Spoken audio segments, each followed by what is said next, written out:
ஆண்டவராகிய இயேசு கிறிஸ்துவின் நாமத்தில் உங்கள் யாவருக்கும் என் அன்பின் நல்வாழ்த்துக்கள். நேற்றைய தினம் நம்ம சந்தித்துக் கொண்டோம். இன்றைய தினம் மறுபடியும் சந்திக்க கர்த்தர் நம்ம கொடுத்த கிருபைக்காக கர்த்தருக்கு ஸ்தோத்திரம். இந்த நாள் நிகழ்ச்சி உங்களுக்கு ரொம்ப ஆசீர்வாதமாக இருந்திருக்கும். கர்த்தர் ஒவ்வொரு பகுதியிலும் நம்மோடு கூட இடைப்பட்டு பல காரியங்களை வெளிப்படுத்தி கொண்டு வருகிறார். ஜெப நேரத்துல பாருங்களேன், பல புதிய தகவல்களை கர்த்தர் நமக்கு சொல்லி எதற்கெல்லாம் நம்ம ஜெபிக்கணும் என்ற காரியத்தை வலியுறுத்தி இருக்கிறார். உங்களுடைய தனிப்பட்ட வாழ்க்கையின் தேவைகளுக்காக ஜெபித்த போது உங்கள நிறைய பேர் கர்த்தருடைய அற்புதத்தையும் தேவன் உங்களுக்கு தந்த விடுதலையையும் ருசித்திருக்கிறீர்கள். தொடர்ந்து கொஞ்ச நேரம் சில நிமிஷங்கள் கர்த்தருடைய வசனத்தை நம்ம தியானிக்க போகிறோம். ஏன்னா கர்த்தரிடத்திலிருந்து எவ்வளவு நன்மைகள் ஆசீர்வாதங்கள் பெற்றாலும் தேவனுடைய வார்த்தையிலே நம்ம வளரும் போதுதான் அந்த ஆசீர்வாதங்களை எப்பவும் நிரந்தரமாக நம்மிடத்தில் தக்க வைத்துக் கொள்ள முடியும். அதனால ஒவ்வொரு காரியத்திலும் ரொம்ப கவனமாக தேவனுடைய வார்த்தைகளுக்கு நம்ம முக்கியத்துவம் கொடுக்கணும். கொஞ்ச நேரம் தான் கர்த்தருடைய மிக முக்கியமான சில காரியங்களை தியானிக்க போறோம். நேத்து நம்ம தியானிச்ச போது உங்களுக்கு நல்ல ஞாபகம் இருக்கும், கர்த்தருடைய சித்தம். ஏன்னா கிறிஸ்தவ வாழ்க்கையில தேவனுடைய பிள்ளைகளிடத்தில் தேவன் எதிர்பார்க்கிற மிக முக்கியமான காரியம் அவருடைய சித்தத்தை செய்வது. சித்தத்தை மாத்திரம் செய்யாம நீங்க என்னதான் செய்தாலும் நீங்கள் தேவனால அங்கீகரிக்கப்பட முடியாது. அதைத்தான் மத்தேயு 7வது அதிகாரத்துல படிச்சோம். தீர்க்க தரிசனம் சொன்னோம், பிசாசுகளை துரத்தினோம், சுகமாக்கினோம், அற்புதங்களை செய்தோம், எல்லாம் செய்தோம் என்று அவர்களை நாள்ல சொல்லும்போது கர்த்தர் அவங்களை பார்த்து சொன்னார், எல்லாம் நல்லதுதான், ஆனா நான் உங்களை ஒரு காலும் அறியவில்லை என்றார். ஏன் அறியலைன்னா, பரலோகத்தில் இருக்கிற என் பிதாவின் சித்தத்தின்படி செய்கிறவன் எவனோ. நீங்க தீர்க்க தரிசனம் சொல்லலாம், ஆனா பிதாவின் சித்தத்தின்படி செய்யணும். நீங்க அற்புதங்கள் செய்து ஊழியங்கள் செய்யலாம், ஆனா அது பிதாவின் சித்தத்தின்படி செய்தோம். தேவனுடைய சித்தத்தை விட்டு நீங்கள் எவ்வளவு பெரிய சாதனைகளை கர்த்தருக்காக செய்தா கூட நம்ம அங்கீகரிக்கப்பட முடியாம போயிடும். அதனால்தான் சொன்னேன், கிறிஸ்தவ ஜீவிதத்தினுடைய உயிர் நாடி மிக முக்கியமானது. ஜீவன் இருக்கிற இடம், உயிர் இருக்கிற இடம்னா கர்த்தருடைய சித்தம் செய்வதை பற்றி நம்ம சொல்லலாம். அப்ப தேவனுடைய சித்தத்தை நம்ம தெளிவா அறிந்திருக்கணும். நேற்றைய தினம் நம்ம சந்தித்து கொண்ட போது தேவனுடைய சித்தத்துல அவருடைய பிள்ளைகள் பொதுவாக செய்ய வேண்டிய சித்தம், மனிதர்களை குறித்த பொதுவான சித்தம் அப்படின்னு ஒரு பிரிவை பார்த்தோம். அடுத்து 2வது, ஒவ்வொரு இண்டிவிஜுவல் தனிப்பட்ட மனிதனுக்கும் கர்த்தர் ஒரு நோக்கத்தை, ஒரு திட்டத்தை, ஒரு சித்தத்தை வைத்திருப்பார். அது என்னன்னு தெரிஞ்சு அதை நிறைவேற்றுவதற்கு நம்ம முயற்சி பண்ணணும், நிறைவேற்றணும். அப்பதான் கர்த்தருடைய ராஜ்யத்தை சுதந்திரிக்க முடியும். இதை பற்றி தெளிவா பல காரியங்களை பார்த்தோம்.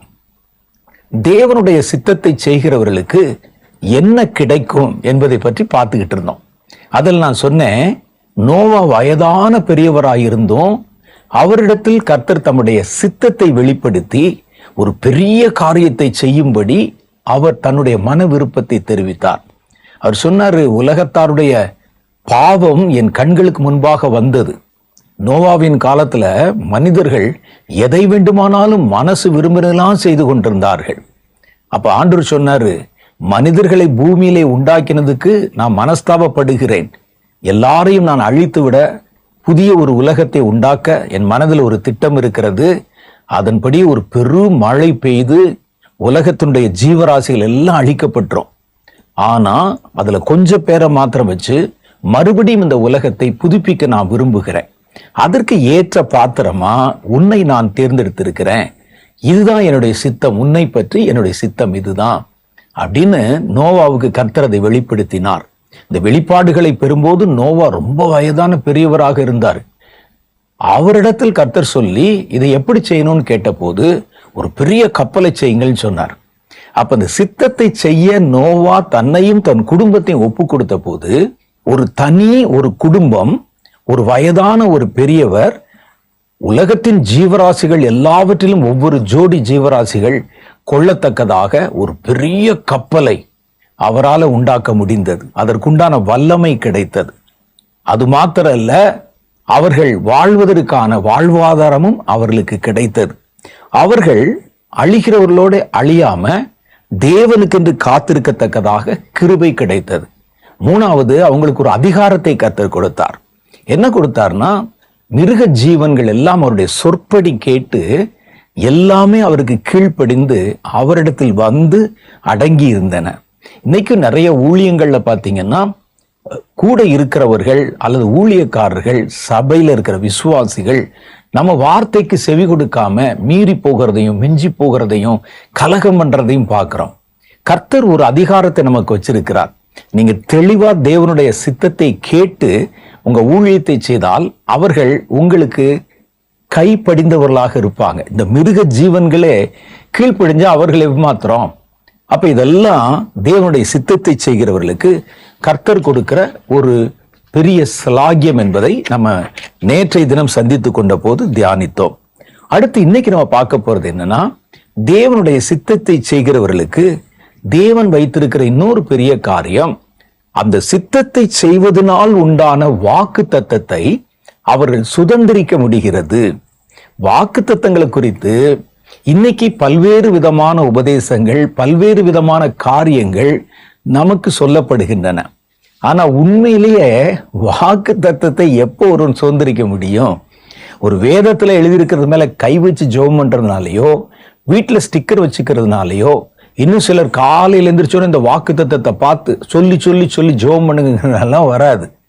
அந்த வாக்கு தத்தத்தை பெறுவதற்காக உங்களுக்கு கர்த்தர் ஒரு சித்தத்தை வைத்திருப்பார். அந்த சித்தத்தை செய்தவங்களுக்கு தான் அந்த வாக்கு தத்தம் சுதந்திரமாகும். அப்போ ஒவ்வொரு சித்தத்துக்கும் உங்களுக்கு ஒரு சித்தம் வச்சிருந்தா அதுக்கு ஒரு வாக்கு தத்தத்தை வச்சிருப்பார். அதுதான் உங்களுடைய சித்தமும் உங்களுக்கான வாக்கு தத்தமும். நம்ம யாருக்கோ சொல்லப்பட்டதை சுதந்திரிப்பதற்கு முயற்சி பண்ணுகிறோம். அதுக்கு இப்ப எப்பவுமே நம்ம பார்த்தீங்கன்னா மனிதர்களுடைய பழக்கம் ஷார்ட்கட்டு. அது நோகக்கூடாது, அலையக்கூடாது, வேர்வை வந்துடக்கூடாது, ஆனா எல்லாம் கிடைச்சிடணும். அப்ப அதுக்கு நம்ம என்ன செய்யறோம் அப்படின்னா, அதுக்கு குறுக்கு வழிகள் நம்ம கண்டுபிடிச்சு இதன் மூலம் நம்ம பெற முடியும் என்று நம்பிக்கொண்டிருக்கிறோம். ஒரு வாக்குத்தத்தத்தின் மேல கை வச்சு ஜெபம் பண்றது, அட்டையில வாக்குத்தத்தத்தை அச்சடித்து கொடுத்து இதை சுதந்திரித்துக் கொண்டீர்கள் என்று சொல்லுவது, அதெல்லாம் உங்களுடைய மன திருப்திக்காக செய்யப்படலாம் ஒழிய, உண்மையிலே ஒரு வாக்குத்தத்தம் என்றால் என்ன அப்படின்னு கேட்டா, உங்களுக்கு கர்த்தர் வைத்திருக்கிற அழைப்பு, தரிசனம், சித்தம் இருக்கு பாருங்க. அந்த சித்தத்திற்கு ஒரு வாக்குத்தத்தம் இருக்கு. அந்த வாக்குத்தத்தத்தை, அந்த சித்தத்தை செய்யும் போது அல்லது செய்து முடித்த பிறகு நீங்கள் சுதந்திரித்துக் கொள்ள முடியும். அதுதான் உங்களுக்கான வாக்குத்தத்தம். அப்ப இதை நம்ம கற்றுக்கொள்ள வேண்டும். அதை விட்டுட்டு சும்மா ஷார்ட்கட்ல ஏதோ மந்திரங்களை எழுதி உச்சரித்து வீட்டு வாசல்ல மாட்டி வைக்கிற மாதிரிலாம் பண்ணீங்கன்னா அது அவ்வளவு தூரம் உங்களுக்கு பலன் கொடுக்க மாட்டாது. அப்ப எனக்குன்னு எது இருக்குதோ அதை நம்ம சுதந்திரித்துக் கொள்ளுதானே மாண்பு. அதை நம்ம புரிஞ்சுக்கிறணும். எபிரேயருக்கு எழுதின நிருபம் 10வது அதிகாரம் 36வது வசனம் சொல்லுகிறது, நீங்கள் தேவனுடைய சித்தத்தின்படி செய்து வாக்குத்தத்தம் பண்ணப்பட்டதை பெறும்படிக்கு பொறுமை உங்களுக்கு வேண்டி இருக்கிறது. வாக்குத்தத்தத்தை பத்தி அவர் என்ன சொல்றாரு பாருங்க. எபிரேயர்ல, நீங்கள் தேவனுடைய சித்தத்தை செய்து வாக்குத்தத்தம் பண்ணப்பட்டதை, அந்த சித்தத்துக்கான வாக்குத்தத்தம் ஒண்ணு இருக்கே உங்களுக்கு கொடுக்கப்படுகிற, அதுதான் உங்களுக்கான வாக்குத்தத்தம்.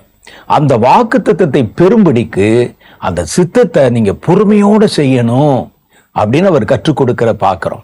நீங்க யாருக்கோ கொடுத்த வாக்குத்தத்தத்தையோ அட்டையில் எழுதி கொடுத்தாலாம் துவக்க நிலையில் இருக்கிற கிறிஸ்தவர்களை உற்சாகப்படுத்துவதற்காக சொல்லுகிறது.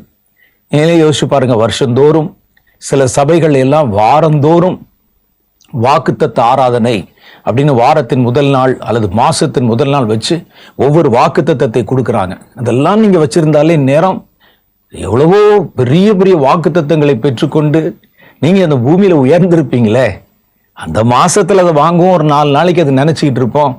அப்புறம் நம்ம மறந்துடுவோம். நம்ம அட்டையில வாங்கினோமே அது நடந்துச்சா நடக்கலையா சுதந்திரித்தோமா நமக்கு தெரியாது.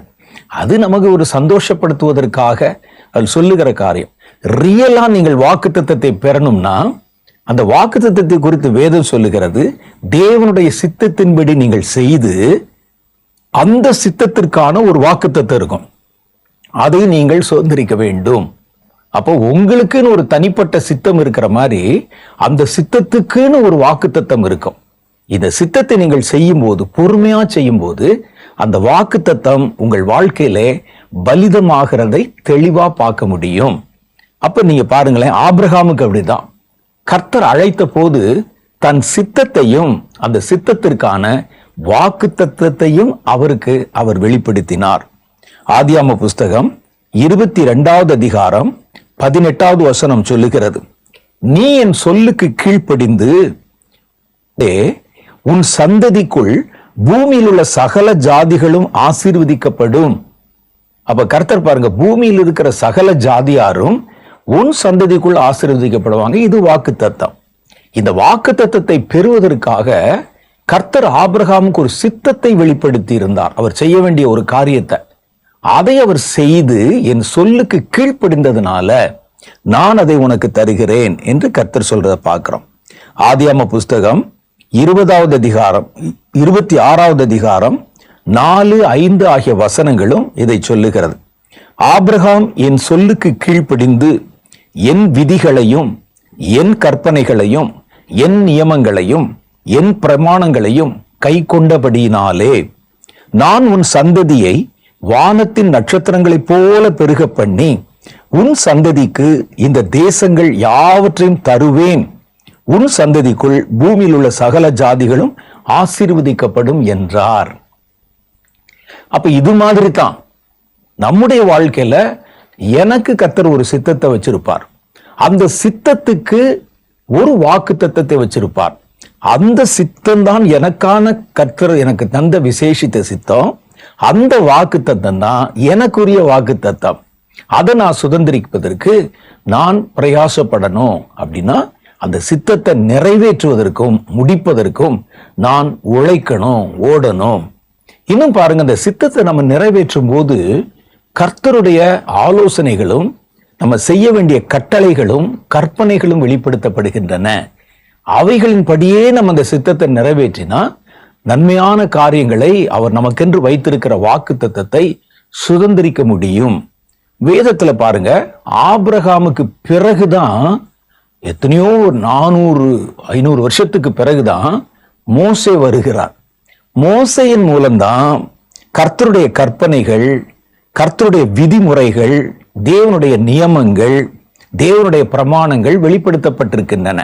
சீனாய் மலையில நமக்கு எல்லாருக்கும் தெரியும், ஒரு தேவனுடைய மனிதன் அல்லது யூதர்கள், இஸ்ரவேலர்கள் எப்படி பேசணும், நடக்கணும், என்னென்ன பிரமாணங்கள் என்பதை சீனாய் மலையில தான் கர்த்தர் மோசே இடத்துல பேசினார். ஆனா இங்க ஆபிரகாம் இடத்துல சொல்ல போது சொல்றாரு, ஆபிரகாமின் சொல்லுக்கு கீழ்ப்படிந்து என் விதிகளையும் என் கற்பனைகளையும் என் நியமங்களையும் என் பிரமாணங்களையும் கை கொண்டபடியினால். இவர் என்ன பிரமாணத்தை கை கொண்டாரு? பிரமாணம் தான் இன்னும் பூமிக்கே வரலையே, மோசே இன்னும் பிறக்கலையே என்றால், தேவனுடைய சித்தத்தை நீங்க செய்ய புகுந்து போகும்போது கர்த்தர் உங்களோட பேசிக்கொண்டே இருப்பார். நீங்க எப்படி நடக்கணும், எப்படி பேசணும், எப்படி ஆராதிக்கணும், எப்படி தொழணும், அவருடைய நியமங்கள் இதெல்லாம் பேசுவார். இஸ்ரவேல் ஜனங்களுக்கு தான் கர்த்தர் மோசேயின் வழியாக பிரமாணங்களை பேசினார் ஒழிய, அவர் சொல்ல வந்த நியமங்களும் பிரமாணங்களும் ஏற்கனவே ஆபிரகாமுக்கு வெளிப்படுத்தப்பட்டு விட்டன. ஆனா அது பொதுவா இன்னும் அந்த சந்ததி பிறக்காததுனால அது முதல்ல ஆபிரகாமுக்கு கொடுக்கப்பட்டது. சந்ததி பிறந்து வந்த போது அந்த பிரமாணங்கள் மோசையின் வழியாக இஸ்ரவேலர்களுக்கு, அதாவது ஆபிரகாமுடைய சந்ததிக்கு சொல்லப்பட்டது. அப்ப தேவனுடைய சித்தத்தை செய்கிறவனுக்கு கர்த்தர் தம்முடைய வெளிப்பாடுகளை தருகிறார், கட்டளைகளை தருகிறார், ஆலோசனைகளை தருகிறார், நியமங்களை தருகிறார், பிரமாணங்களை தருகிறார் என்பதையும் நம்ம விளங்கிக் கொள்ள வேண்டும். தேவனுடைய சித்தத்தை செய்கிறவர்களுக்கு மூன்றாவதாக கிடைக்கும் காரியம் என்ன அப்படின்னு சொன்னா, தேவனுடைய சித்தத்தை செய்கிறவன் எல்லா காலத்திலும் நிலைத்திருப்பான். அதான் சிலர் பார்த்தீங்கன்னா நல்லா ஊழியருக்கும் திடீர்னு காணாம போயிடுவாங்க. அப்ப தேவனுக்குள்ளே ஒருவன் நிலைத்திருக்க வேண்டுமானால் அவன் தொடர்ந்து தேவனுடைய சித்தத்தை நிறைவேற்றணும்.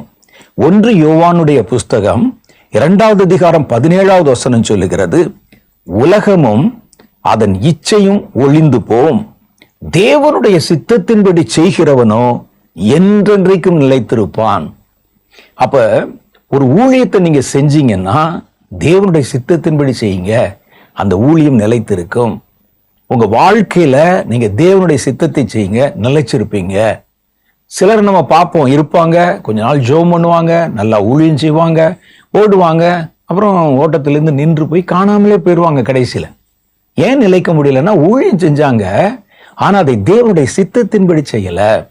அப்ப தேவனுடைய சித்தத்தின்படி செய்ய செய்ய நாம் நிரந்தரமான ஒரு ஜீவனாக, நிரந்தரமான ஒரு ஆத்மாவாக, தேவனிலே நிலைக்கிறவர்களாக நம்ம மாறிவிடுகிறோம். அப்ப இது அதுல கிடைக்கிற மிக முக்கியமான ஒரு ஆசீர்வாதம், கர்த்தருக்குள்ளே நிலைத்திருக்கிற ஒரு அனுபவம். சரி, தேவனுடைய சித்தத்தை செய்யல, நாங்களா எங்களுக்கு விருப்பப்பட்டபடி ஒரு ஊழியத்தை, நிறைய பேர் அப்படிதான் வரணும், கர்த்தர் ரட்சித்து விட்டார், எங்க பாவத்தை அறிக்கை செஞ்சோம், கர்த்தர் எங்களை ரட்சித்து விட்டார், ஒரு கூட்டத்துக்கு போனோம், அபிஷேகம் பண்ணிட்டார், உடனே ஒரு 4 பேர் உட்கார்ந்து கூட்டம் கூடி அல்லது அவரே உட்கார்ந்து ஒரு பிளான் பண்ணி அடுத்து ஊழியம் செய்யணும். என்ன செய்யணுங்கல, ஊழியம் செய்யணும். எப்படி தீர்மானிக்கிறாங்கன்னா, அவர்களுக்கு தெரிந்த அளவில் அவர்களுடைய சூழ்நிலைக்கு ஏற்ற மாதிரி ஒரு ஊழியத்தை ஸ்தாபிப்பார்கள். ஸ்தாபிச்சு ஒரு பத்திரிக்கை போட்டுருவான், ஒரு சிடி போட்டுடலாம், அப்புறம் என்னென்ன காரியங்கள் செய்யலாம் அப்படின்னு ஆரம்பிச்சு தாங்களே தங்களுடைய சுய விருப்பத்தின்படி ஒரு ஊழியத்தை கட்டுவாங்க. அது சில சமயத்தில் அந்த ஊழியம் கிளிக் ஆயிரும், கிளிக் ஆகி நல்லாவே ஓடும். அப்படி ஓடினவங்களை பற்றி தான் மத்திய 7வது அதிகாரம் சொல்லுது. தீர்க்க தரிசனம் சொல்லுவாங்க, அந்த வரங்களை வைத்து கர்த்தர் வரங்களை கொடுக்கிறார், அந்த வரங்களை என்ன செய்யணும் என்பதை நீங்க தான் அவர்கிட்ட கேட்கணும். எனக்கு தீர்க்க தரிசன வரம் கொடுத்திருக்கிறீங்க, சுகமாக்குகிற அதிகாரம் கொடுத்திருக்கீங்க, இதை வச்சு நான் என்ன செய்யணும் அதை கேட்கணும். இவர்கள் தங்கள் விருப்பத்தின்படி காரியத்தை செய்ய ஆரம்பிச்சிருவாங்க. அது ரொம்ப ஆபத்தானது. அப்ப ஓடுகிறவன் மாதிரி தெரியும், ஊழியம் செய்யறவங்க மாதிரி தெரியும், ஆனா சித்தத்தை கேட்காமலும் செய்யாமலும் ஊழியம் செய்யறவங்க சில சமயம் காணாம போயிடுறாங்க. சிலர் நல்லாவே வளர்ந்துடுறாங்க, வளர்ந்து நல்லா ஸ்ட்ராங்கா இருக்கிற மாதிரி இருக்கிறாங்க. ஆனா வேதம் சொல்லுகிறது, தேவ சித்தம் செய்யாதவர்களுக்கு என்னென்ன நடப்பதற்கு வாய்ப்பு இருக்கிறது. தேவனுடைய சித்தம் செய்யாதவர்களுக்கு தேவன் தம்முடைய முகத்தை மறைத்துக் கொள்ளுகிறார். ஆண்டவருடைய சித்தத்தை செய்யலைன்னா கர்த்தர் என்கிட்ட பேச மாட்டார். நீங்க தேவனுடைய சித்தத்தை செய்யாம எவ்வளவு பெரிய ஊழியத்தை செய்யலாம், ஜெபம் பண்ணி பாருங்க, தேவனிடத்திலிருந்து எந்த ஒரு சின்ன சமிக்கையும் கிடைக்காது. அந்த மாதிரி நேரத்தில் ஒரு பெரிய ஆபத்து என்ன தெரியுமா, இவங்களாம் மனசுல ஒன்ன யோசிச்சு நேத்து கர்த்தரை என்கிட்ட இப்படி பேசினாரு, தெளிவா என் மனசுல தோன்றுச்சுன்னு சொல்லுவாங்க. கர்த்தர் உங்ககிட்ட பேசணும், தம்முடைய முகத்தை மறைக்காமல் இருக்கணும்னா நீங்க தேவனுடைய சித்தத்தின்படி இருக்கணும். நான் பல ஊழியர்களை நான் பார்த்திருக்கிறேன், நல்ல தேவனுடைய சித்தத்தை செய்கிற வரைக்கும் கர்த்தர் அவங்ககிட்ட பேசுவார், தன்னுடைய மனதில் இருப்பதை வெளிப்படுத்துவார்.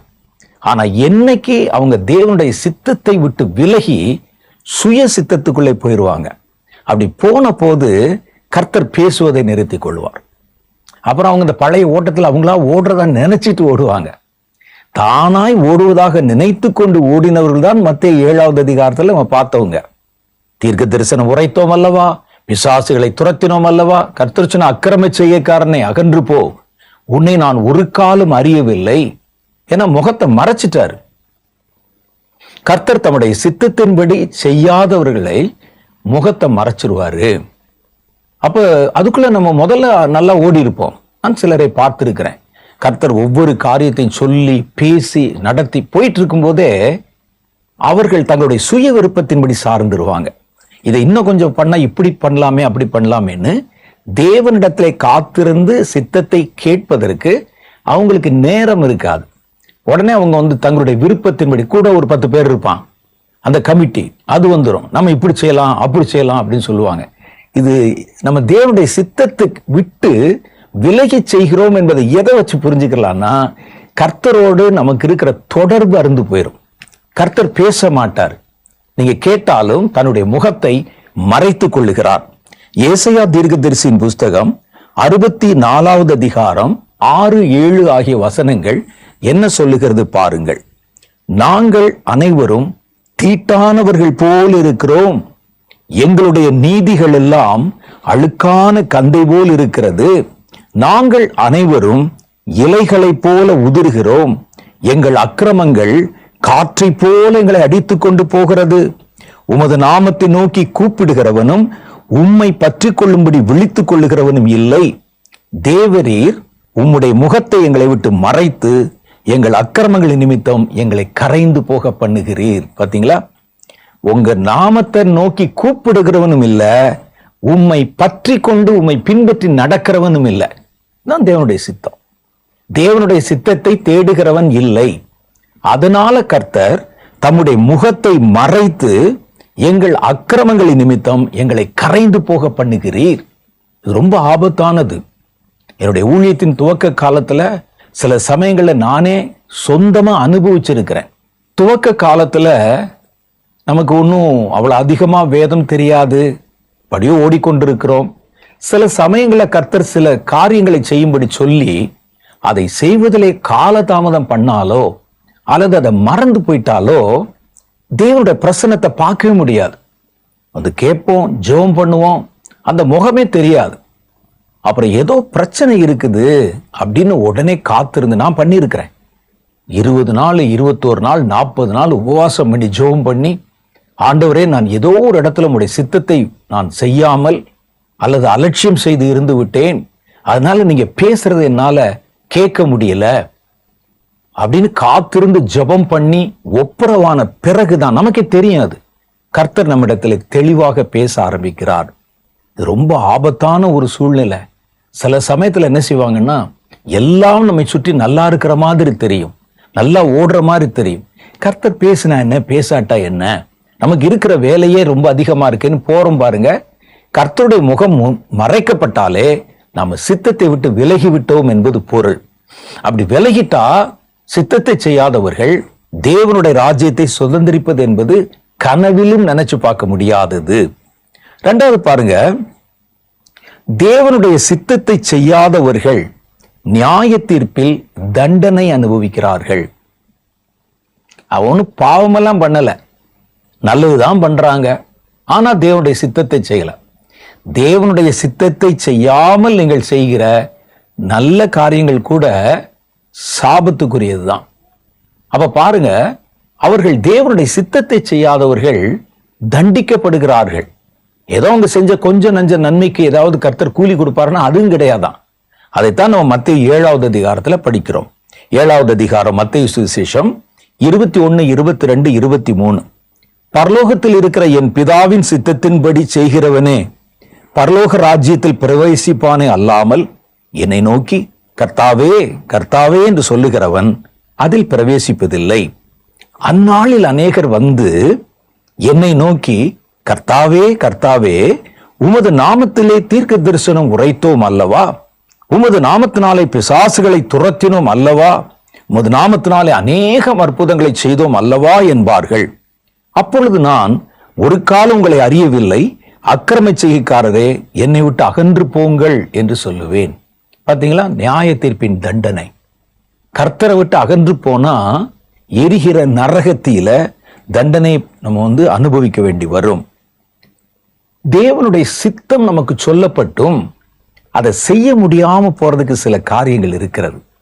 எனக்கு தெரியும் கர்த்தர் தான் செய்ய சொல்றாருன்னு, ஆனா சில சூழ்நிலைகள், சில சுபாவங்கள் நான் அதை செய்ய முடியாதபடிக்கு தடைகளை கொண்டு வந்துரும். குறிப்பா என்னென்ன காரியங்கள், பிரச்சனைகள் நமக்குள்ள இருந்தா தேவனுடைய சித்தத்தை நமக்கு செய்ய முடியாம போயிரும் என்பதை பற்றியும் ஒரு சில காரியங்களை பார்க்க போறோம். அதுக்கு பிறகு மிக முக்கியமா கர்த்தருடைய சித்தத்தை அறிவது எப்படி என்பதை நம்ம தெரிந்து கொள்ள போறோம். முதல் காரியம் பாருங்க, தேவனுடைய சித்தத்தை நிறைவேற்ற முடியாமல் போவதற்கு முதல் காரியம் பொருள் ஆசை அல்லது வியாபார ஊழியம். அது இருந்துச்சுன்னா உங்களால கர்த்தருடைய சித்தத்தை நிறைவேற்ற முடியாது. நம்ம நேரம் முழுசும் ஊழியத்தை வளர்க்கணும், ஊழியத்திலிருந்து வரக்கூடிய வருமானம், ஏன்னா நமக்கு கீழே ஒரு 500 பேர் வேலை செய்வாங்க, அவங்களுக்கு சம்பளம் போடணும், கொடுக்கணும், நம்ம நல்லா சம்பிரமமா வாழணும், பிள்ளைகளுக்கு சேர்த்து வைக்கணும். வியாபாரத்தை ஊழியம் ஆக்கிட்டோம்னா சித்தமெல்லாம் செய்ய முடியாது. வேதம் சொல்லுது பாருங்க, பொருள் ஆசை ஒருவனுக்குள்ளே வந்துருச்சுனாலே கர்த்தருடைய சித்தத்தை செய்ய முடியாது. அவன் கவனம் முழுசும் பொருள்ல போயிடும். இதை வச்சு எப்படி சம்பாதிக்கிறது, இதை வச்சு நான் எப்படி என்னை உயர்த்தி கொள்வது, இது மேலேயே தான் கவனம் போகும். யாக்கோபுடைய புஸ்தகம் 4வது அதிகாரம் 13, 14 வசனங்கள் சொல்வதை வாசித்து பாருங்கள். மேலும் நாங்கள் இன்றைக்கு அல்லது நாளைக்கு இன்ன பட்டணத்துக்கு போய் அங்கே 1 வருஷம் தங்கி வியாபாரம் செய்து சம்பாத்தியம் பண்ணுகிறோம் என்கிறவர்களே கேளுங்கள். நாங்க இந்த பட்டணத்துல போய் 1 வருஷம் தங்க போறோம், அங்கே நாங்க எங்களுடைய வியாபாரத்தை பெருக்க போறோம், அப்புறம் திரும்பி வர போறோம். இவரா ஒரு திட்டம் போடுறாரு. அப்படி சொல்றவங்களே கேளுங்க. நாளைக்கு நடப்பது உங்களுக்கு தெரியாதே. உங்கள் ஜீவன் எப்படிப்பட்டது?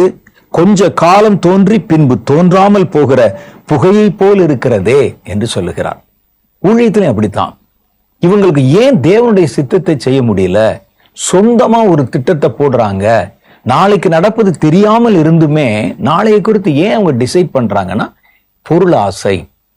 அப்ப அப்போஸ்தலர் காலத்துல பவுலோட இருந்தவர்கள், ஊழியத்தில் இருந்தவங்க கூட, அவரோடு கூட பின்பற்றி வந்தவர் உலகத்தின் மேல் ஆசை வைத்து அந்த தேமா என்பவர் இவர்களை விட்டு பிரிந்து போய்விட்டார். வந்தார், இப்படியே போயிட்டு அலைஞ்சிக்கிட்டே இருந்தா நமக்குன்னு நிரந்தரமா ஒரு வீடு வாசல் வேணாமா, ஒரு 2 கார் வேணாமா? இவர்கள் சொல்ற மாதிரி இப்படியே வந்து சுற்றி கொண்டே இருந்தால் எப்படி இருக்கும் அப்படின்னு அவர் யோசித்த போது தேவனுடைய சித்தத்தை விட்டு வழி விலகி போய்விட்டார். பல பேருக்கு இந்த பொருளாசை இருக்கு பாருங்க, அதுதான் தேவனுடைய சித்தத்தை விட்டு நம்மை வழி விலக பண்ணி விடுகிறது. அவரும் அப்போஸ்தலர் பட்டம் பெற்றவர் தான், அவரும் அனுப்பப்பட்டவர் தான். ஆலோசனை சங்கத்தார், அந்த அப்போஸ்தலர் சங்கத்தார் இருக்காங்க பாருங்க, அவங்க அப்போஸ்தலர்கள் மூப்பர்கள் ஒரு மேல கைய வச்சு இந்த தேமா என்பவரை ஊழியத்துக்கு பிரித்து பவுலோட தான் அனுப்புனாங்க. நல்லா தான் வந்தாரு. ஆனா போற வழியிலேயே அவருக்குள் பொருளாசை வந்து விட்டது. வேதத்துல சொல்ற தேமா இந்த பிரபஞ்சத்தின் மேல் ஆசை வைத்து எங்களை விட்டு பிரிந்து போய்விட்டான். அப்ப தேவனுடைய சித்தம் என்னாச்சு? சித்தத்தை பற்றி எங்களுக்கு கவலை இல்லை. எங்களை சமானப்படுத்திக்கிறதுக்கு ஏதாவது ஒரு ஊழியத்தை செய்யணும், அதுல வருமானம் சேர்க்கணும், நாங்க சம்பிரமமாய் வாழணும். இந்த எண்ணம் ஒருவனுக்குள்ள இருந்தால் அவனால தேவனுடைய சித்தத்தை நிறைவேற்ற முடியாது. தேவனுடைய சித்தத்தை நிறைவேற்ற வருகிறவன் எந்த சூழ்நிலையையும் தாங்க தெரியணும். பவுல் சொல்றாரு பாருங்க, வாழ்ந்திருக்கவும் தெரியும், தாழ்ந்திருக்கவும் தெரியும். ஒரு பணக்காரனை போல வாழவும் தெரியும் எனக்கு, ஒண்ணும் இல்லாம ரோட்டோரத்தில் இருக்கிற ஒரு பராரியை போல வாழவும் தெரியும் எனக்கு. என்னை பலப்படுத்துகிற கிறிஸ்துவினாலே எங்களுக்கு எல்லாவற்றையும் செய்ய பலன் உண்டாயிருக்கிறது அப்படின்னு சொல்றேன். அப்ப நம்ம இந்த மனநிலை இருந்தால்தான் எந்த சூழ்நிலையிலும் தேவனுடைய சித்தத்தை செய்ய முடியும். ஐயோ, நமக்கு வர்ற வருமானம் குறைஞ்சிருமே, காணிக்கை குறைஞ்சிருமே, இதை பேசினா ஜனங்கள் நம்ம ஏற்றுக்கொள்ள மாட்டாங்களே, அப்படிலாம் நினைச்சீங்கன்னா கர்த்தர் விரும்பின ஓட்டத்தை நம்மால ஓட முடியாது.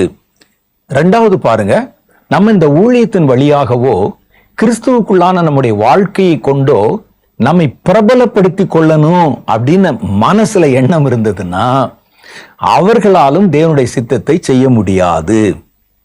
இயேசு அற்புதம் செய்கிறார், அடையாளங்களை செய்கிறார். அப்ப கூட இருக்கவங்க சொல்றாங்க, நீர் பிரபலமாக வேண்டும் என்றால் எருசலேமுக்கு போங்க, அங்கதான் வந்து ஒரு பெரிய கேபிட்டல், கிராமத்துல உட்கார்ந்துட்டு இவனை குணமாக்குறதும் நடக்க முடியாத நடக்க வைக்கிறதும். இதுல என்ன பிரயோஜனக்கு? பிரபலமா இருக்க விரும்புகிறவன் கேபிட்டலுக்குள்ள போவான், உங்க ஊழியத்தங்க மாத்துங்க அப்படின்னு சொன்னாங்க. ஆனா கர்த்தருக்கு தெரியும் நான் எங்கே அனுப்பப்பட்டிருக்கிறேன், எங்கே ஊழியம் செய்யணும் என்பது தேவனுடைய சித்தமாய் இருந்ததுனால, அவர் அந்த பிரபலத்துக்கு இடம் கொடுக்காததுனால வேற எந்த மனிதருடைய எண்ணத்திற்கும் அவர் செவி சாய்க்கவில்லை. யோவான் சுவிசேஷம் 7வது அதிகாரம் 3, 4, 5 ஆகிய வசனங்கள் என்ன சொல்லுகிறது பாருங்கள். 3வது வசனம் சொல்லுது, அப்பொழுது அவருடைய சகோதரர் அவரை நோக்கி, அவருடைய கூட பிறந்தவங்க, அவருடைய பிரதர்ஸ் அவரை நோக்கி, நீர் செய்கிற இந்த கிரியைகளை உம்முடைய சீஷர்களும் பார்க்கும்படி இவ்விடம் விட்டு யூதாவுக்கு போம். பிரபலமாய் இருக்க விரும்புகிற எவனும் அந்தரங்கத்திலே ஒன்றையும் செய்ய மாட்டான். நீ இப்படிப்பட்டவளை செய்தால் உலகத்துக்கு உம்மை வெளிப்படுத்தும் என்றார்கள். அவருடைய சகோதரரும் அவரை விசுவாசியாதபடியினால் அப்படி சொன்னாங்க. அப்ப இந்த பிரபலமாகணும்னு விரும்பினா கர்த்தர் என்ன சொல்றாருன்னு கேட்க மாட்டாங்க. இந்த பிரபலமாவதற்கு என்னென்ன வழிகள் இருக்கிறது, என்னென்ன செய்தா நம்ம பேரு பிரசித்தமாகும் அப்ப நம்ம இந்த சின்ன கிராமத்துல, கலிலேயாங்கிற ஒரு சின்ன கிராமத்துல இருந்தா நம்முடைய பேர் எப்படி விளங்கும் அப்படின்னு யோசித்து பிரபலமாவதற்கு உண்டானதை தேடும்போது தேவன் இவர்களை குறித்து என்ன சொல்லுகிறார் என்பதை அவங்க கவனிக்க முடியாம போயிரும். அப்ப இந்த பிரபலமாக வேண்டும் என்கிற மனப்பான்மை நமக்குள்ளே இருக்கக்கூடாது. மார்க்கு சுவிசேஷத்திலும் அதேதான் சொல்லுகிறது. ஆனால் இயேசு கிறிஸ்து தேவனுடைய சித்தத்தை நிறைவேற்றும்படி அவங்க சொன்னாங்க, பிரபலமாய் இருக்க விரும்பினா எருசலேமுக்கு போம் என்றார்கள். இயேசு எருசலேமுக்கு போனார் பிரபலமாய் இருப்பதற்கல்ல, சிலுவையில் அறையப்படுவதற்கு. இவங்க சொன்னது பிரபலமாய் இருக்க எருசலேமுக்கு போ, அதான் தலைநகரம், யூதேயாவுக்கு போ. யூதேயா என்ற அந்த நாட்களை சொல்றது எருசலேமை சொல்லுவாங்க. எருசலேமுக்கு போ, அங்கதான் நிறைய ஜனங்கள் இருக்கிறாங்க, தேவாலயம் இருக்குது, மக்கள் கூட்டம் கூட்டமா வர்றாங்க, அங்க நின்று இந்த அற்புதங்களை செய்தால் ஜனங்கள் நடுவில் நீ ஒரு பெரிய ஆளா மதிக்கப்படுவீங்க அப்படின்னு சொன்னாங்க. கர்த்தர் பாருங்க, பிரபலமாவதற்கு அங்கே போகல, தேவனுடைய சித்தத்தை நிறைவேற்றும்படிக்கு நகர வாசலுக்கு வெளியே பாடுபடுவார் என்று எழுதப்பட்ட வேத வாக்கியம் நிறைவேற்றப்படுவதற்கு அவர் எருசலேமுக்கு போனார். பிரபலமாக அல்ல, சிலுவையிலே அறையப்படுவதற்காக போனார். மார்க்கு சுவிசேஷம் 10வது அதிகாரம் 33வது வசனம் சொல்லுகிறது, இதோ எருசலேமுக்கு போகிறோம், அங்கே மனுஷகுமாரன் பிரதான ஆசாரியரிடத்திலும் வேத பாரகரிடத்திலும் ஒப்பு கொடுக்கப்படுவார். அவர்கள் அவரை மரண ஆக்கினைக்குள்ளாக தீர்த்து புறதேசத்தாரிடத்தில் ஒப்பு கொடுப்பார்கள். இதெல்லாம் எழுதியிருக்குது, இதை நிறைவேற்றத்தான் நான் எருசலேம் போறேன். இதுதான் இயேசு. அப்ப பிதாவினுடைய சித்தத்தை நிறைவேற்றணும்னா நம்ம இந்த பிரபலமாகணும், நம்மை உயர்த்தி கொள்ளணும், நல்லா போய்கிட்டு கொண்டிருக்கிற நேரத்தில் இன்னும் மென்மேலும் வளர்ச்சி அடையணும். இந்த மனப்பான்மை இருந்ததுன்னா தேவனுடைய சித்தத்தை நீங்கள் நிச்சயம் ஒரு நாள் பிரேக் பண்ண வேண்டி வரும். அந்த சித்தத்தை விட்டு வழி விலக வேண்டி வரும். நீங்கள் உலகத்தோடு காம்ப்ரமைஸ் ஆக வேண்டிய ஒரு சூழ்நிலை வந்துடும். 4வது காரியம் நம்ம பார்க்கிறோம், மாம்சத்தின் செய்கைகள். மாம்சத்தினுடைய இச்சைகளை நிறைவேற்ற போகிறோம். அப்படி அந்த மாம்ச இச்சை உள்ள போட்டுக்கிட்டே இருந்தா அது கர்த்தருடைய சித்தத்தை நீங்கள் செய்ய முடியாதபடி தடை செய்துவிடும். ரோமர் 8வது அதிகாரம் 12, 13, 14 வசனங்கள் சொல்லுகிறது, சகோதரரே, மாம்சத்தின்படி பிழைப்பதற்கு நாம் மாம்சத்துக்கு கடனாளிகள் அல்ல. மாம்சத்தின்படி பிழைத்தால் சாவீர்கள், ஆவியினாலே சரீரத்தின் செய்கைகளை அழித்தால் பிழைப்பீர்கள். மேலும் எவர்கள் தேவனுடைய ஆவியினாலே நடத்தப்படுகிறார்களோ, அதான் சித்தம். கர்த்தருடைய ஆவியானவர் தான் விரும்புகிற இடத்திலே நம்மை நடத்துகிறார். அந்த கர்த்தருடைய ஆவியினாலே நடத்தப்படுகிறார்களோ அவர்கள் தேவனுடைய புத்திரர்களாக இருக்கிறாங்க. அப்ப நீங்க கர்த்தருடைய சித்தத்தின்படி அவருடைய பரிசுத்த ஆவியினாலே நடத்தப்பட வேண்டுமானால் நீங்கள் மாம்சத்தின்படி பிழைப்பதற்கு மாம்சத்தையும் அதன் ஆசை இச்சைகளையும் சிலுவையிலே அறைந்திருக்க வேண்டும். 4வது காரியம் சொல்லுது பாருங்க, சோம்பேறித்தனம். கர்த்தர் சொன்ன ஒரு காரியத்தை செய்வதற்கு சிலர் சோம்பேறிகளாக இருப்பாங்க. எபேசியர் 6வது அதிகாரம் 5:14 சொல்லுகிறது. எபேசியர் 5:14. சோம்பேறித்தனமும் கால விரயமும், நமக்கு இருக்கிற டயத்தை அப்படியே பொழுது சும்மா போக்கிட்டே இருப்பாங்க. களியாட்டுகள், தேவையற்ற காரியங்கள், வீம்பு, தேவையற்ற வார்த்தைகள், பேச்சு, இதிலேயே நேரத்தை செலவழித்துக் கொண்டே இருப்பாங்க. இவர்களும் தேவனுடைய சித்தத்தை நிறைவேற்ற முடியாது. வேதம் சொல்லுது பாருங்க, எபேசியர் 5:14 சொல்லுகிறது, தூங்குகிற நீ விழித்து மரித்தோரை விட்டு எழுந்திரு. இந்த செத்தவர்கள் அப்படின்னு சொன்னா யாருன்னா, பாவத்துல உழந்து செத்து போனவங்க. ஆள் பார்த்தா உயிரோட தான் இருப்பான் நம்ம கணக்குப்படி, ஆனா ஆவியிலே செத்து போனவங்க. அவங்க தான் நம்ம கூட இருக்கிற ஐக்கியம். அவங்களோடைய உட்கார்றது, பேசுவது, வீண் கதைகளை பேசுவது, தர்கிப்பது, நேரத்தை செலவழிப்பது, சோம்பேறியாக இருப்பது. அதை பார்த்து சொல்றாரு, முதல்ல தூங்குகிற நீ விழித்து எழுந்திரு, அப்புறம் என்ன செய்யுங்க, அப்ப கர்த்தர் உங்களை பிரகாசிப்பிப்பார் என்று சொல்லி இருக்கிறார். ஆனபடியினாலே நீங்கள் ஞானமற்றவர்களைப் போல நடவாமல் ஞானம் உள்ளவர்களைப் போல கவனமாய் நடந்து கொள்ள பார்த்து என்ன செய்யணுமா, நம்ம ரொம்ப ஞானம் இல்லாதவங்க தான் என்ன செய்வான்னா, விலையேற பெற்ற காலத்தை விரயமாக்கி கொண்டிருப்பாங்க. நாட்கள் பொல்லாதவைகள் ஆனதினால் காலத்தை பிரயோஜனப்படுத்திக் கொள்ளுங்கள். ஆகையால் நீங்கள் மதியற்றவர்களைப் போல இராமல் கர்த்தருடைய சித்தம் இன்னதென்று உணர்ந்து கொள்ளுங்கள். பார்த்தீங்களா? அப்ப கர்த்தருடைய சித்தத்தை உணர்ந்து கொள்ள முடியாம பண்ணுவது என்னன்னா கால விரயம், சோம்பேறித்தனம், காலத்தை குறித்த கனம் நமக்கு தெரியறது இல்ல. காலத்தை வீணா பொழுதாக்கி கொண்டு வீணான காரியங்கள்ல நேரத்தை செலவழித்தால் தேவனுடைய சித்தத்தை நம்மால செய்து முடிக்க முடியாது. சிலர் பாருங்க, இங்கிருந்து அங்க ஓடி இங்கிருந்து ஓடி வம்பு கதைகளையும் வீண் வரலாறுகளையும் பேசுவதில் மணி நேரம், தங்களுடைய காலம் எல்லாவற்றையும் விரயம் பண்ணி கொண்டிருப்பாங்க.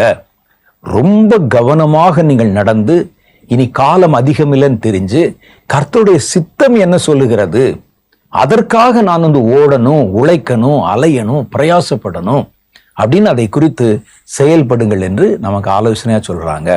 அப்ப சோம்பேறித்தனம், ஆவிக்குரிய சோம்பேறித்தனம், கால விரயம் என்பது கர்த்தருடைய சித்தத்தை செய்ய முடியாதபடி நம்மை முடக்கி போட்டுவிடும் என்பதை ஞாபகத்துல வச்சுக்கிறணும். இப்ப நம்ம மிக முக்கியமாக தெரிந்து கொள்ள போகிற காரியம், சித்தம் சொல்றீங்க ஐயா, எல்லாம் கரெக்ட் தான், கர்த்தர் என்னை குறித்து என்ன வைத்திருக்கிறார் எனக்கு தெரிஞ்சுக்கிறணும், நான் அதை செயல்படுத்த விரும்புகிறேன் என்று நாங்க ஆசைப்படுறோம். எப்படி கர்த்தருடைய சித்தத்தை நாங்க அறிய முடியும்? கர்த்தருடைய சித்தம் அவருடைய ஜனங்களுக்கு என்ன முறைகளிலே சொல்லப்படுகிறது அப்படின்னா வேதத்துல நிறைய சான்றுகள் இருக்கிறது. கர்த்தர் தம்முடைய சித்தத்தை எப்படி நம்மிடத்திலே சொல்லுகிறார், தம்முடைய விருப்பத்தை எப்படி நம்மிடத்திலே அவர் கடத்துகிறார் அப்படின்னு பார்த்தா, நம்முடைய வளர்ச்சிக்கு ஏற்ற மாதிரி, ஒவ்வொருவனுடைய தகுதிக்கு ஏற்ற மாதிரி நம்ம விளங்கி கொள்வதற்கான காரியத்தை கர்த்தர் அந்த வழியை எடுத்துக்கொண்டு எப்படியோ தன்னுடைய சித்தத்தை உங்க மனசுல போட்டுருவார். இதுதான் உன்னை பற்றி என்னுடைய சித்தம் என்று. அது என்னெல்லாம் இருக்கிறதுன்னு பார்க்கணும். முதல்ல நீங்கள் என்னை பற்றி தேவனுடைய சித்தம் என்ன என்பதை தெரிந்து கொள்ள விரும்பினால் நீங்க முதல்ல அந்த சித்தத்துக்கு கீழ்ப்படிய தயாரா இருக்கணும். அதான் முக்கியமானது. சிலருக்கு என்னன்னா, தன்னை பற்றி தெரிந்து கொள்வது அப்படிங்கிறது ஒரு ஆசை இருக்கும். அதுக்காக தான் என்ன செய்வாங்கன்னா, இந்த ராசிக்கு என்ன பலன் அப்படின்னு பார்த்துக்கிட்டு இருப்பாங்க. இந்த ராசி நேயர்கள் எப்படி இருப்பாங்க, உங்க குணம் எப்படி இருக்கும், இந்த வருஷத்துல என்ன நடக்கும், இதெல்லாம் சும்மா தெரிந்து கொள்வதிலே ஒரு நாட்டம். இது எல்லா மனுஷனுக்குள்ள இருக்கு. அப்போ மற்ற மத பிரிவுகள் நம்பிக்கையில் இருக்கிறவங்க அதை தேடுறாங்க. கிறிஸ்தவங்க என்ன செய்வாங்கன்னா, போய் தீர்க்க தரிசனம் கேட்கறது, கர்த்தர் என்னை பற்றி என்ன சொல்றாரு அப்படின்னு கேட்கறது. சும்மா அது ஒரு ஆர்வத்துல, கர்த்தர் என்னை பற்றி என்ன சொல்லியிருக்கிறார் தெரியுமா, நான் ஒரு பெரிய ஊழியக்காரனா வந்து லட்சக்கணக்கான பேரை நீதிக்குள்ளே நடத்துவேன் அப்படின்னு அந்த ஊழியக்காரர் சொல்லிட்டாரு அப்படின்னு அவங்களுக்கு ஒரு ஆசை. இதுக்காக எல்லாம் நீங்க போய் கர்த்தரிடத்தை சித்தத்தை கேட்டீங்கன்னா அவர் சொல்ல மாட்டார். தேவன் தம்முடைய சித்தத்தை உங்களுக்கு வெளிப்படுத்த நீங்க நினைச்சா அவர் என்ன சொன்னாலும் நான் கீழ்ப்படிய தயாரா இருக்கிறேங்கிற மனநிலையை முதல்ல வளர்த்துக்கிறணும். அது எவ்வளவுக்கு எவ்வளவு நீங்கள் கீழ்ப்படிவதற்கு தயாரா இருக்கிறீங்களோ அவ்வளவுக்கு அளவு கர்த்தர் உங்களிடத்திலே தம்முடைய சித்தத்தை தெளிவாக வெளிப்படுத்துவார் என்பது உறுதி. முதல்ல பாருங்க, எதன் மூலம் எப்படி கர்த்தர் நமக்கு தம்முடைய சித்தத்தை புரிய வைக்கிறார். முதல் காரியம், உங்கள் மனதில் தோன்றுகிற பாரம். உங்க மனசுல சில குறிப்பிட்ட காரியங்கள் மேல ஒரு பாரம் தோன்றும். அந்த பாரம் தான் உங்களை கர்த்தர் இந்த வேலையை செய்வதற்கு அழைக்கிறார் என்பது கர்த்தர் நமக்கு நம்முடைய ஆவியிலே தருகிற சாட்சி அல்லது ஒரு இண்டிகேஷன். கர்த்தர் வந்து இதுதான் நான் உன்னை அழைச்சிருக்கிறேங்கிறத முதல்ல நம்முடைய ஆவியிலே ஒரு பாரத்தை தருகிறார். நீங்க சிலரை பாருங்க, நீங்க வரும்போதே வாலிபர்களை பார்த்தாலே இவருக்கு அப்படியே ஒரு அழுக வரும். ஏன் தெரியாது, அவன் நல்லா தான் போயிட்டு இருப்பான், ஐயோ இந்த வாலிபர்கள் அப்படிம்பாங்க. இன்னும் சிலரை பார்த்தா, குழந்தைகளை பார்த்தா அவங்களுக்கு அப்படியே ஒரு மாதிரி, ஐயோ இந்த பிள்ளைகள் எதிர்காலம் என்ன ஆகுமோன்னு ஒரு பாரம் உண்டாகும். சிலருக்கு கிராமத்தை பார்த்தா ஒரு பாரம் உண்டாகும். சிலருக்கு அறியப்படாத ஜனங்கள், ஐயோ இன்னும் ஆண்டவரை பற்றி அறியாம இருக்காங்களேன்னு பாரம் உண்டாகும். எல்லாருக்கும் ஒரே மாதிரி உண்டாகாது. இந்த கிராமங்கள்ல கைவிடப்பட்ட அறியப்படாத ஜனங்கள் மேல பாரம் இருக்கிறவரு குழந்தைய பார்த்தா பெருசா கொண்டாடிட மாட்டார். அவரு சின்ன குழந்தைகளை பார்க்கறாங்க, ஐயோ பிள்ளைகளுடைய எதிர்காலம் அப்படின்னு அவர் கொண்டாட மாட்டார். இந்த பிள்ளைகளை குறித்து பாரப்படுறவர் இருக்காரு பாருங்க. ஜெபம்னா அப்படியே, ஆண்டவரே குழந்தைகளுக்காக ஜெபம் பண்ணுகிறோம், பிள்ளைகளை ஆசீர்வதிங்க, பிள்ளைகளுடைய எதிர்காலத்தை பாதுகாத்துக்குங்க, வருகிற காலம் பயங்கரமா இருக்காமே அப்படின்னு ஒவ்வொன்றும் சொந்த பிள்ளை பறி கொடுத்த மாதிரி கதறுவான் ஜெபத்துல. அவர்கள் இதை பற்றி கவலைப்பட மாட்டாங்க. இது எதை காட்டுகிறதுனா, நீங்கள் செய்ய வேண்டிய வேலையை காட்டுகிறது. அந்த பாரம் அந்த ஆவியினாலே உங்களுக்குள்ளே கொடுக்கப்படுகிறது. அது உங்களுக்குள்ள உண்டாகிற பாரம் அல்ல. இதே நீங்க அபிஷேகம் பண்ணப்படுறதுக்கு முன்னாலேயோ ரட்சிக்கப்படுறதுக்கு முன்னாலேயோ உங்களுக்குள்ள இந்த பாரம் இருந்ததில்லை. நீங்க கிராமங்களை கடந்து போயிருப்பீங்க, நீங்கள் மனம் கலங்கினதில்லை. குழந்தைகளை பார்த்திருப்பீங்க, அதை குறித்து மனம் பதறினதில்லை. வாலிபர்கள் ரோடுகளிலே போகிறதை பார்த்திருப்பீங்க, அவங்களை பற்றி நீங்க அக்கறைப்பட்டதில்லை. அந்த பாரம் உங்களுக்கு கொடுப்பதற்காக பரிசுத்த ஆவியானவர் தன்னுடைய பாரத்தை உங்க மேல வைக்கிறாரு. அது எப்ப வருதுன்னு பாத்தீங்கன்னா, நீங்கள் கர்த்தரோடு இணைக்கப்பட்ட பிறகு பாரம் நமக்குள்ளே கொடுக்கப்படுகிறது. அந்த பாரம் தான் நீங்கள் செய்வதற்கான வேலையை உங்களுக்கு அறிவுறுத்துகிறது. அப்ப தேவனுடைய சித்தத்தை அந்த பாரம் நமக்கு தெளிவுபடுத்துகிறது. கலாத்தியருக்கு எழுதின நிருபம் 2வது அதிகாரம் 7 - 10 வரைக்கும் உண்டான வசனங்களை படிச்சு பாருங்க. அதுல ஒரு காரியத்தை சொல்றாங்க. 7வது வசனத்துல சொல்றாரு, கலாத்தியர் 2:7, அதுவும் அல்லாமல் விருத்த சேதனம் உள்ளவர்களுக்கு, அப்படின்னா இஸ்ரவேல் குடும்பங்களை சேர்ந்தவங்களுக்கு, அப்போஸ்தலராய் இருக்கும்படி பேதுருவை பலப்படுத்தினவர். சித்தம் பாருங்க, தேவனுடைய ஜனங்கள் என்று அறியப்பட்ட இஸ்ரவேல் குடும்பத்தாருக்கு சுவிசேஷத்தை அறிவிக்கும்படி பேதுருவினுடைய மனதிலே பாரத்தை கொடுத்த தேவன் புறஜாதிகளுக்கு அப்போஸ்தலனாய் இருக்கும்படி என்னை பலப்படுத்தினார். பவுல் சொல்றார், அவருடைய பாரம், அவருக்கு எதை பற்றி அக்கறை இருக்குன்னா, இஸ்ரவேல் ஜனங்கள் ரட்சிக்கப்படணும், தேவனோடு விருத்த சேதனத்தின் மூலம் உடன்படிக்கை செய்து கொண்ட தேவனுடைய ஜனங்கள் ரட்சிக்கப்படணும். அதான் அவருடைய பாரம். ஆனா என்னுடைய பாரம் என்ன தெரியுமா? புறஜாதிகள் மேலே, அறியப்படாத தேவனுடைய ஜனங்கள் மேல, இஸ்ரவேல் ஜனங்களை விட்டு தூரமாய் போய் தேவனை அறியாத கிரேக்கர்களிடத்திலும் மற்ற ஜனங்களிடத்திலும் கிறிஸ்துவை சொல்லணும். அதற்கு கர்த்தர் எனக்குள்ளே பாரத்தை கொடுத்து என்னை பலப்படுத்துகிறார். அதுவும் அல்லாமல் விருத்த சேதனம் உள்ளவர்களுக்கு அப்போஸ்தலனாய் இருக்கும்படி பேதுருவை பலப்படுத்தினவர் புறஜாதிகளுக்கு அப்போஸ்தலனாய் இருக்கும்படி என்னையும் பலப்படுத்தினார். விருத்த சேதனம் உள்ளவர்களுக்கு சுவிசேஷத்தை பிரசங்கிக்கும்படிக்கு பேதுருவுக்கு கையளிக்கப்பட்டதை போல, பேதுருவை குறித்த கர்த்தருடைய சித்தம் விருத்த சேதனம் உள்ளவர்களுக்கு சுவிசேஷத்தை பிரசங்கி, எங்கெங்கெல்லாம் யூதர்கள் இஸ்ரவேலர்களுக்காக பிரசங்கி, கையளிக்கப்பட்டதை போல விருத்த சேதனம் இல்லாதவர்களுக்கு, புறஜாதிகளுக்கு சுவிசேஷத்தை பிரசங்கிக்கும்படி அது எனக்கும் கையளிக்கப்பட்டது என்று அவர்கள் கண்டு, அப்ப அவங்க கண்டுபிடிச்சிடறாங்க அவருடைய பாரம், ஒருக்குள்ளே மனதில் இருக்கக்கூடிய அந்த தாகம். அவர் ஜெபம் பண்ணா, பேசுனா, இதை பத்தியே தான் பேசிட்டு இருப்பார். நீங்க வேற டாபிக் போனாலும் இவர் இதை தான் பேசிட்டு இருப்பார். அதை கண்டபோது, எனக்கு அளிக்கப்பட்ட கிருபையை அறிந்த போது, தூண்களாக எண்ணப்பட்ட யாக்கோபும் கேபாவும் யோவானும் தாங்கள் விருத்த சேதனம் இல்லாதவர்களுக்கும் நாங்கள் புறஜாதிகளுக்கும் பிரசங்கிக்கும்படி அந்யோன்ய ஐக்கியத்திற்கு அடையாளமாக எனக்கும் பர்னபாவுக்கும் அவர்கள் கை கொடுத்தார்கள். பாத்தீங்களா, அந்த அழைப்பு தனியா தெரியுது. இவர் பேச்சு முழுசுமே இஸ்ரவேலர்களை பற்றி, யூதர்களை பற்றி, அதை பற்றியே தான் பேசிட்டு இருக்கிறார் அவர். ஆனா பவுல் பேசும்போது, அந்த தூரத்துல இந்த ஒரு பட்டணம் இருக்குது, அந்த கலாத்தியாவுக்கு போகணும், அல்லது வேற ஒரு பட்டணம் எஃபேசுக்கு போகணும், அங்க இருக்கிற புறஜாதிகளை இப்படியே தான் பேசி கொண்டிருக்கிறார்.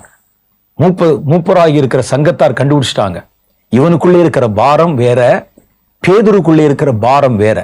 பேதுருவை கர்த்தர் விருத்த சேதனம் உள்ளவர்களுக்காக அனுப்ப விரும்புகிறார், பவுலையோ புறஜாதிகளுக்கு அனுப்ப விரும்புகிறார் என்பதை கண்டுபிடிச்சாங்க. உங்க மனசுல என்ன பாரம் உண்டாது பாருங்க. நீங்க ஜெபம் பண்ணும்போது எதை பிரதானப்படுத்துகிறீர்கள் என்று பாருங்க. உங்க மனசுல ஒரு இனம் புரியாத ஒரு வேதனை, ஒரு பாரம் யாரை பற்றி வருகிறதுன்னு பாருங்க. அதுதான் தேவனுடைய சித்தம். நீங்கள் அங்கே அவர்களுக்காக உழைக்கணும். இதை முதல் கட்டமா நீங்க புரிஞ்சுக்கிறணும். அப்புறம்தான் அதுல நீங்க என்ன செய்யணும் என்பதை கர்த்தரிடத்துல கேட்கணும். அப்ப என்னுடைய பாரம் இதுதான். என்னுடைய பாரம் அறியப்படாதவர்களுக்கு அறிவிக்கணும். என்னுடைய பாரம் சபைகளுக்கு அறிவிக்கணும். சபைகள் செத்த நிலையில் இருக்குது. சிலர் அதை பத்தியும் பேசுவாங்க. ஏன் பக்கத்துல கிராமத்துல இன்னும் ஒரு தடவை கூட சுவிசேஷம் அறியாதவர்கள் மரிக்கிறார்களே அப்படின்னு நீங்க பேசிட்டு இருப்பீங்க. அவர் ஐயோ சபை பாருங்க, எவ்வளவு மிஷினரிமார்கள் ரத்தம் சிந்தி கட்டடம் கட்டி இதெல்லாம் இப்போ கள்ளர் குகையா மாதிரி இவன் இதை பேசிக்கிட்டு இருப்பான். ஆனால் இதுல என்ன ஒரு பெரிய வேடிக்கைன்னா, அவரவர்கள் தங்களுடைய அழைப்பை வைத்து எல்லாரும் அதையே ஏற்றுக்கொள்ளும்படி வற்புறுத்துவதுதான் பரிதாபம். மிஷினரிகள் அறியப்படாத இடத்துல பீகார்ல, ஒரிசால, அப்புறம் இந்த குஜராத்ல இங்கெல்லாம் ஊழியம் செய்யறவங்க இங்க தமிழ்நாட்டுல ஊழியம் செய்றாங்கல்ல, அவளை பார்த்து சொல்லுவாங்க, ஜனங்கள் அழிகிறார்கள், கொஞ்சம் கூட பாரம் இல்லாமல் நீங்க இங்க போய் ஊழியம் செய்றீங்கன்னு சொல்லுவாங்க. அது உங்க பாரம். அதனால உங்களுக்கு சுத்தி சுத்தி அங்கு மேலேயே எண்ணம் வருகிறது. அறியப்படாதவர்கள், வலதுகைக்கும் இடதுகைக்கும் வித்தியாசம் தெரியாதவர்கள் அழிகிறார்கள் அப்படின்னு பாரம் வருது. இவர்களுக்கு கொடுக்கப்பட்ட பாரம் வேற. அதை நம்ம புரிஞ்சுக்கிறணும். ஒருவேளை பவுல் நினைத்திருக்கலாம், புறஜாதிகளுக்கு இன்னும் ஒரு தடவை கூட அறிவிக்கப்படல. இந்த ஆள் பாருங்களேன், யூதர்களுக்கும் விருத்த சேதனம் உள்ளவர்களுக்கும் தேவாலயத்துக்கு போறவங்க போய் சுவிசேஷம் அறிவிக்க போறாரு அப்படின்னு சொல்லி அவரை குறை சொல்லி இருக்க வேண்டும், சொல்லவில்லை. அப்ப நம்முடைய பாரம் நம்ம என்ன செய்ய வேண்டும் என்பதை நமக்கு உணர்த்தி காண்பிக்கிறது. இரண்டாவது, கர்த்தர் தம்முடைய சித்தத்தை தம்முடைய வசனத்தின் மூலம் வெளிப்படுத்துகிறார். தம்முடைய வார்த்தையின் மூலம் உங்களுக்கு பார்த்தீங்கன்னா ஒரு குறிப்பிட்ட பகுதி மேலேயே தான் உங்களுக்கு கவனம் போகும்.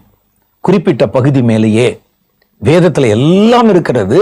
ஒரு குறிப்பிட்ட காரியங்கள் மேலதான் உங்களுடைய கவனம் போகும்.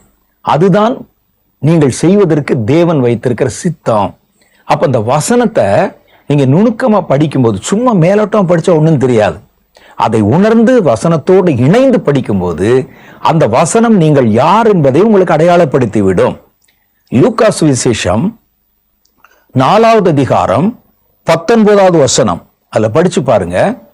கர்த்தருடைய ஆவியானவர் என் மேல் இருக்கிறார், தரித்திரருக்கு சுவிசேஷத்தை பிரசங்கிக்கும்படி என்னை அனுப்பினார், இருதயம் நறுங்குண்டவர்களை குணமாக்கவும் சிறைப்பட்டவர்களுக்கு விடுதலையையும் குருடருக்கு பார்வையையும் பிரசித்தப்படுத்தவும் நொறுங்குண்டவர்களை விடுதலையாக்கவும் கர்த்தருடைய அனுக்கிரக வருஷத்தை பிரசித்தப்படுத்தவும் என்னை அனுப்பினார். இதான் என்னை குறித்த சித்தம் என்று எழுதியிருக்கிற இடத்தை அவர் கண்டு. இயேசு ஒரு தேவாலயத்துல, ஒரு ஜெப ஆலயத்துல பிரசங்கம் பண்ண வந்து நிற்கிறார். அவரிடத்துல ஏசாயா தீர்க்கதரிசி எழுதின புஸ்தக சுருள் கொடுக்கப்படுது. அதை எடுத்து அவர் படிச்சு தன்னை பற்றி எழுதியிருக்கிற வேத வசனத்தை அவர் கண்டு, உங்களை பற்றி அதே மாதிரி உங்க பாரம், உங்களுக்கு கர்த்தர் சொல்ல வேண்டிய செய்தி வேதத்துல இருக்கும். இது ஏசாயா தீர்க்கதரிசி 61வது அதிகாரத்துல இயேசு பிறப்பதற்கு பல நூற்றாண்டுகளுக்கு முன்பாக இயேசுவை பற்றி எழுதப்பட்ட அவரை குறித்த சித்தம். அவர் இந்த உலகத்துல வந்து என்ன செய்யணும்? அவர் தரித்திரருக்கு சுவிசேஷத்தை பிரசங்கிக்கணும், அப்புறம் நறுங்குண்டவர்களை, இருதயம் நறுங்குண்டவர்களை குணமாக்கணும், சிறைப்பட்டவர்களை விடுதலையாக்கணும், குருடர்களுக்கு பார்வையை கொடுக்கணும், இதெல்லாம் செய்யணும் என்பதை இயேசு வருவதற்கு முன்னாலே வசனத்தில் எழுதின மாதிரி இந்த வசனத்துல உங்க சித்தமும் சொல்லப்பட்டிருக்கும். அந்த வசனத்தை நீங்கள் கடந்து போகும்போது நீங்கள் அந்த வசனத்தை கவனிக்கும்படிக்கு ஆவியானவர் உங்கள் இருதயத்தை நிறுத்துவார். அந்த இடத்துல பாருங்க, அந்த இடத்தை படிச்ச உடனே அவர் புத்தகத்தை சுருட்டி பணிவிடைக்காரத்திலே கொடுத்து உட்கார்ந்தார். அவர் தெரிஞ்சிருச்சு, இதான் நம்முடைய வேத வசனத்தின் மூலம் கர்த்தர் நம்மிடத்தில் பேசுவது. சிலருக்கு குறிப்பிட்ட காரியங்கள் மேலேயே கர்த்தர் அந்த ஒரு நோக்கத்தை, கண்ணோக்கத்தை கொண்டு போய் கொண்டே இருப்பார். அந்த வசனங்கள், நீங்கள் படிக்கிற, உங்கள் கவனத்தை ஈர்க்கிற வசனங்கள் கண்டிப்பா உங்களை கர்த்தர் எங்கே பயன்படுத்த போறாரு, என்ன செய்ய விருப்பமா இருக்கிறார் என்பதை வசனம் உங்களுக்கு காட்டி கொடுத்துரும். அந்த வசனத்தை நீங்க ஆவியோடு ஜீவனோடு படிக்கும் போதுதான், சும்மா ஏதோ படிக்கணுமேன்னு பட்டியல் போட்டு வச்சுட்டு படிச்சுக்கிட்டு உட்கார்ந்து இருந்தீங்கன்னாலாம் ஒன்றும் தெரியாது. ஆவியானவர் நடத்துகிற மாதிரி நீங்க படிக்கணும். அப்படி படிச்சா வேத வசனம் உங்கள் சித்தத்தை உங்களுக்கு புலப்படுத்தும். மூணாவது காரியம், கர்த்தர் தம்முடைய சித்தத்தை தரிசனத்தின் மூலம் வெளிப்படுத்துகிறார். தரிசனத்தின் மூலம் என்கிட்ட பேசுவாரா? கர்த்தர் உங்களை அழைச்சிருந்தா பேசுவார். உங்களை குறித்த சித்தத்தை நீங்கள் உண்மையிலே தேடினால் பேசுவார். கர்த்தர் சொல்லட்டும், கீழ்ப்படிந்தா கீழ்ப்படியும் நினைச்சா கர்த்தர் பேச மாட்டாரு. அப்போஸ்தலருடைய புஸ்தகம் 10வது அதிகாரம் 9 நீங்கள் வாசித்து பார்த்தால், மறுநாளிலே அவர்கள் பிரயாணப்பட்டு அந்த பட்டணத்துக்கு சமீபித்து வருகையிலே பேதுரு 6 மணி நேரத்தில் ஜெபம் பண்ணும்படி மேல் வீட்டில் ஏறினான். அவன் மிகுந்த பசி அடைந்து சாப்பிட மனதாயிருந்தான். அதற்கு அவர்கள் ஆயத்தம் பண்ணுகையில் அவன் ஞான திருஷ்டி அடைந்து வானம் திறந்திருக்கிறதையும் 4 முனைகளும் கட்டப்பட்ட ஒரு பெரிய துப்பட்டியை போல ஒரு விதமான கூடு தன்னிடத்தில் இறங்கி வர அவன் கண்டான். அதுல அவர் செய்ய போகிற, அவருக்கு கர்த்தர் வைத்திருக்கிற தரிசனம், சித்தம் அதிலே வெளிப்படுத்தப்பட்டது. அப்ப கர்த்தர் தரிசனத்தின் மூலம் நம்ம கூட பேசுவார். நம்ம அமர்ந்து காத்திருக்கணும். எப்ப பேசுவார்? சும்மா பேசுவாரானா அப்படி இல்லை. நீங்கள் தேவனுடைய சித்தத்தை நிறைவேற்ற ஆயத்தமா இருக்கிறீர்கள், அதை தேடுறீங்க. கர்த்தர் எனக்கு அதை சொல்லிட்டாருன்னா நான் என்னுடைய ஓட்டத்தை சரியான பாதையில ஓடுவனே அப்படின்னு உண்மையான மனதில் தேடுனா கர்த்தர் வெளிப்படுவார். அதை விட்டுட்டு சும்மா ஒரு பெருமைக்காகவோ கேட்போம், கர்த்தரை பார்த்துட்டு அப்படி கேட்கிற ஒரு அனுபவம் கிடைச்சா நல்லது தானே. அது வந்தால் அது சரியா இருந்ததுன்னா செய்வோம் அல்லது விட்டுருவோங்கிற மனநிலையில கேட்டா கர்த்தர் பேச மாட்டார். கர்த்தரை தேடி அவருடைய முகத்தை தரிசிக்கிறதுங்கிறது வேதம் சொல்லுகிறது. முழு மனதோட என்னை தேடினால் தேடுகையிலே என்னை கண்டுபிடிப்பீர்கள் என்ற வாக்குத்தத்தம் இருக்கு. முழு மனசா தேடணும். ஒரு வீண் பெருமைக்காகவோ அல்லது ஒரு த்ரில்லிங் அனுபவத்துக்காகவோ அதுக்கெல்லாம் தேடக்கூடாது. நான் உண்மையிலே உங்களுக்கு சேவை செய்ய விரும்புறேன், உண்மையிலே நான் என்னை உங்களுடைய சித்தம் எதுவா இருந்தாலும் சரி அதுக்கு ஒப்பு கொடுக்க விரும்புறேன், அப்படி ஒப்பு கொடுத்து வர்றான் பாருங்க, அவர்களிடத்திலே கர்த்தர் தரிசனத்தின் மூலம் பேசலாம். பேதுரு இடத்துல அப்படிதான் பேசினாரு, தரிசனங்கள் மூலமாக. அடுத்து பாருங்க, அடுத்து என்ன வகையிலே கர்த்தர் பேசுறாருன்னா தம்முடைய சத்தத்தின் மூலம் பேசுவார். கர்த்தர் தம்முடைய சத்தத்தின் மூலம். எரேமியா தீர்க்கதரிசியின் புஸ்தகம், இப்ப இருக்கிற நவீன ஊழியர்களும் கிறிஸ்தவர்களும் சில பேர் அதெல்லாம் நம்ப மாட்டாங்க. அது எப்படிங்க கர்த்தர் பேசுவாரு, இவங்களா சும்மா கற்பனையா சொல்றாங்க, அது மனதிலே உண்டாகிற ஒரு மாற்றம், மனதிலே உண்டா சைக்காலஜிக்கல் எஃபெக்ட் அப்படிலாம் பேசுவாங்க. அதை விட்டுருங்க. வேதத்திலே இதற்கு ஆதாரம் இருக்குதான்னு பாருங்க. எரேமியா தீர்க்கதரிசியை கர்த்தர் அழைத்த போது அவரிடத்திலே கர்த்தர் பேசினார். எரேமியாவின் புஸ்தகம் 1வது அதிகாரம் 4வது வசனம். உன்னை நான் அழைத்திருக்கிறேன். எதுக்கு அழைச்சிருக்கிறேன் சொல்லணும்ல, அதை சொல்லுகிறதை பார்க்கிறோம். 4வது வசனம் சொல்லுது 1வது அதிகாரத்துல, கர்த்தருடைய வார்த்தை எனக்கு உண்டாகி நான் உன்னை தாயின் வயிற்றில் உருவாக்கும் முன்பே உன்னை அறிந்தேன், நீ கர்ப்பத்திலிருந்து வெளிப்படும் முன்னே நான் உன்னை பரிசுத்தம் பண்ணி உன்னை ஜாதிகளுக்கு தீர்க்கதரிசியாக கட்டளையிட்டேன் என்றார். அப்ப எரேமியாவை கர்த்தர் தீர்க்கதரிசியாய் அனுப்பினது எதேச்சையாய் நடந்த ஒரு சம்பவம் அல்ல. அவரா நான் ஒரு தீர்க்கதரிசி என்று தன்னை ஸ்தாபித்துக் கொள்ளவில்லை. கர்த்தரிடத்தில் தெளிவா பேசினார். அதனால்தான் எரேமியா தைரியமா இருந்தார். பாருங்க, சும்மா பக்கத்துல இந்த பஞ்சத்துக்கு தீர்க்கதரிசனம் சொல்ற ஆட்க பிரச்சனை வந்தா ஓடி போயிடுவாங்க, பிரச்சனைகளை எதிர்கொள்ள மாட்டாங்க. இவர் அழைக்கப்பட்டு தேவனால அந்த அழைப்பு உறுதிப்படுத்தப்பட்டதுனாலதான் அரசாங்கமே எதிர்த்து நின்ற போதிலும், ராஜா அவரை இனி பேசக்கூடாது என்று கட்டளையிட்ட போதிலும், அவரை துன்புறுத்தின போதிலும், அவரை உளையான சேற்றுக்கு நடுவில் இறக்கி வைத்த போதிலும் தன்னுடைய ஸ்டாண்ட்ல இருந்து அவர் மாறவே இல்லை. ஏன்னா அவருக்கு தெளிவா தெரியும், கர்த்தர் என்கிட்ட பேசி உன்னை நான் இந்த ஜாதிகளுக்கு தீர்க்கதரிசியாய் வைத்திருக்கிறேன் என்று உத்தரவாதத்தை கொடுத்துத்தான் அனுப்பி இருக்கிறார். அப்ப கர்த்தருடைய சத்தம் அவருடைய காதுகளில் கேட்டது.